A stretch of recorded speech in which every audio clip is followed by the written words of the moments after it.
में प्रथम बार ही सब 177 देशों ने इसको स्वीकार किया।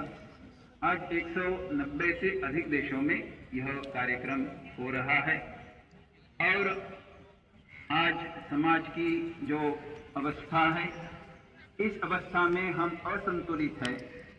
असंतुलन से संतुलन होने की दृष्टि से अपना जीवन और अधिक श्रेष्ठ बनाने के लिए हमें योग अपने जीवन में लाने की आवश्यकता है।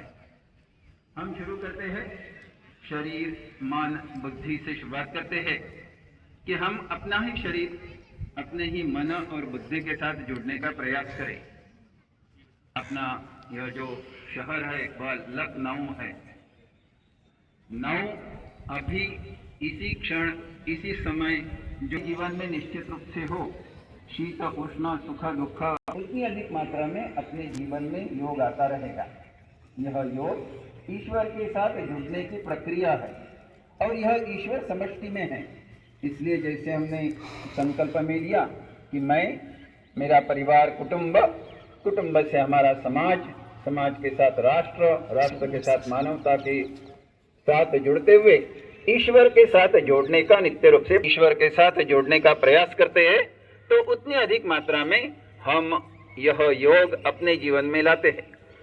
योग करते समय नहीं परंतु अपने मन को, अपने एक व्याख्या हमें बताती है कि योग कर्मसु कौशलम, कि योग यह हम कौन से कर्मों का चयन करते हैं उसके ऊपर है।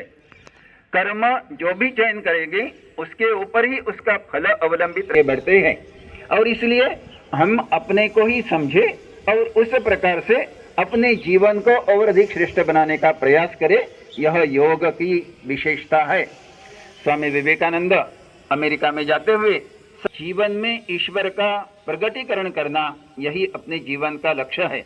यह करना है तो हमें अपने ऊपर ही अंतर तथा बाह्य में पूर्णतः संयम लाते हुए ज्ञान योग, भक्ति योग, राजयोग और कर्म योग, इनमें से एक या अनेक सभी के माध्यम से हम अपने जीवन को श्रेष्ठ बनाते हुए यह मुक्ति का जो मार्ग है उस मार्ग को अपनाना है।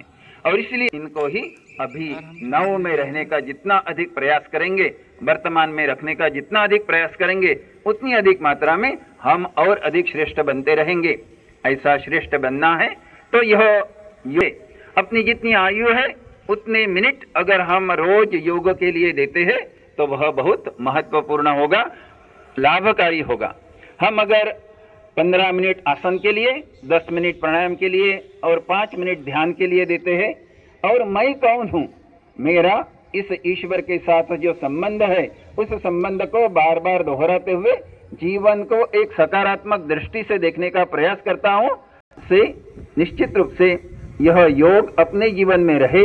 इसलिए योग को रोज करने का संकल्प निश्चित रूप से लेते हुए कुछ समय इस प्रकार से योग में रहते हुए अपना जीवन श्रेष्ठ बनाने के लिए है। हमारा जीवन ईश्वर ने हमें और अधिक श्रेष्ठ बनाने के लिए ही दिया है। यह विचार मन में रखते हुए अधिकाधिक श्रेष्ठ बनने का कार्य और उसके द्वारा भारत माता को जगत गुरु बनाने का जो कार्य स्वामी विवेकानंद ने हम सबके ऊपर छोड़ा है उसको पूर्ण करने के दृष्टि से हम प्रयत्नरत रहेंगे। यही आप सभी से प्रार्थना है। प्रणाम, नमस्कार।